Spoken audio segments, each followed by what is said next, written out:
ଜୟ ଜଗନ୍ନାଥ ସାଙ୍ଗମାନେ।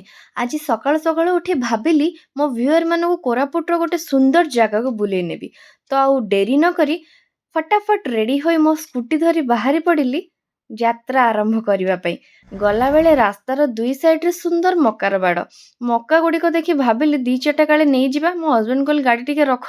ମୋ ହଜବେଣ୍ଡ କହିଲେ ପାଟି ବିଲକୁଲ କରନି, ଏଠିକେ ଦେଖିଲେ ବାନ୍ଧି ପକେଇବ। ତ ଏମିତି କଥା ହଉ ଆଗକୁ ଗଲାବେଳେ ଗାଈ ପଲ ହୁର ହୁର ହୁର ହୁର ହୁର କହି କହି ଆଗକୁ ବଢିବାରେ ଲାଗିଲୁ। ଗାଈ ଗୁଡ଼ିକ ସାଇଡ ହେଇଗଲେ ଆମେ ମଧ୍ୟ ଆଗକୁ ଯିବାରେ ଲାଗିଲୁ। ହଠାତ୍ ଦେଖିଲୁ ଦି ଚାରିଟା ଘୁଷୁରୀ। ତ ଏମିତି ହୋଇ ପହଞ୍ଚିଗଲୁ କୋରାପୁଟର ସେଇ ସୁନ୍ଦର ଜାଗାରେ ପଣ୍ଡି ଘାଟରେ, ଯୋଉଟା କେଚଲାରେ ଅବସ୍ଥିତ। ତ ମୋ ହଜବେଣ୍ଡ କହିଲା ଚା ଟିକେ ହଉ।